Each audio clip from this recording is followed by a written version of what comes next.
secret that if I have one message today, one idea that I would like you to take, is that it is impossible to tell people, to make people do anything.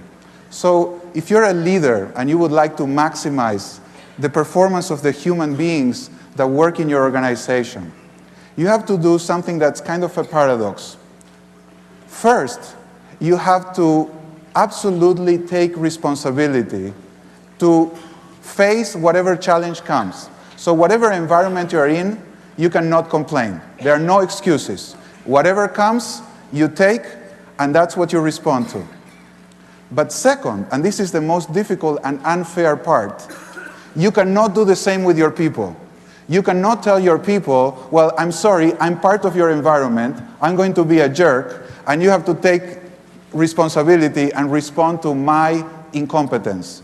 As a leader, you are going to take the challenge, but then turn around and make the environment as open, as supportive as possible, so the people that work for you don't have to face the same difficulties that you may be facing outside.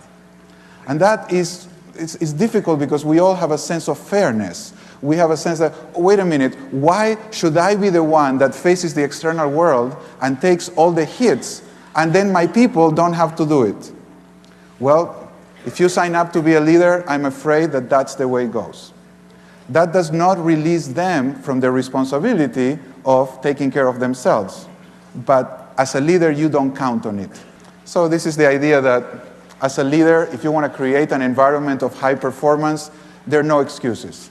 But no excuses doesn't mean that you blame other people. It means that you seek your own greatness and you use your own values as a kind of, I've got to call it a spiritual harness. You use your own values as something that's going to allow you to confront the challenges. So if we look at the organization, I'm going to speak about two mostly hidden dimensions. You're all here, so you understand the human dimension. I don't have to emphasize it too much. But most people that I work with in business have a bias for the numbers, the objective part of the business. Now, this objective part is very important, it's very significant, so there's nothing wrong with it. But it would be like if someone was living in one dimension, instead of having a real space like here with height, depth, and width, the person was just looking at the height. And objects have three dimensions, not one. So the three dimensions in organizational life are the objective, which is the business, the numbers, the things you can touch. But then you have the subjective dimension, which is how people feel. How is it that people feel connected or enthusiastic or aligned with the goal, or they feel committed to realizing some vision? And the second is how people relate to each other. How do they work together? So when I talk about the human dimensions, it's really these two, the subjective dimension and the intersubjective. And that's where I would like to focus our attention today. So we'll start with a little exercise, because I want to show you how this leadership and greatness is so significant in creating an environment. And again, in order to get the benefit, I'll ask you to do the exercise. It's just a conversation.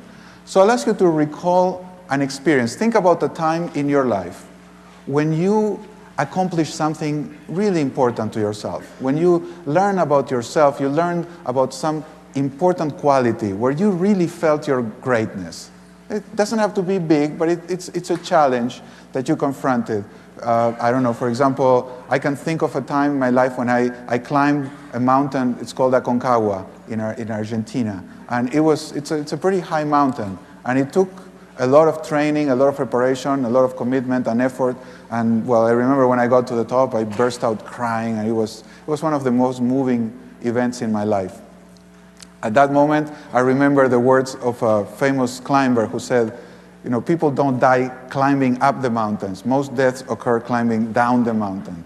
So in the middle of all my joy, I remember that I wasn't done. So that would be an example of an experience that I lived. I'd like you to ponder, how were you feeling at the beginning of your story? When the story starts, how were you feeling? What were you experiencing? I'm not going to take responses because this is a very large audience, but I've done this exercise with a lot of management teams.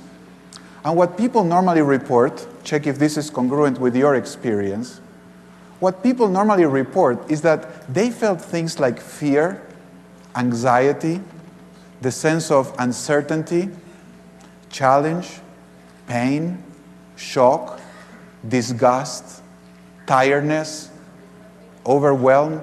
So there's all these negative, apparently negative emotions that come at the beginning of a moment of challenge.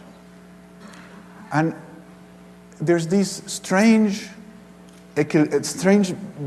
moment of division where if you can face the challenge, all those negative emotions turn into greatness. They encourage you to give your best. When you confront a challenge and you feel able to respond with the certainty that you have the resources, that this challenge is something meaningful in your life, and one way or the other you're going to get through, those negative initial experiences turn into huge openness, success, a feeling of joy, a feeling of confidence, a feeling of being happy to be alive, to say, wow, I'm proud of myself.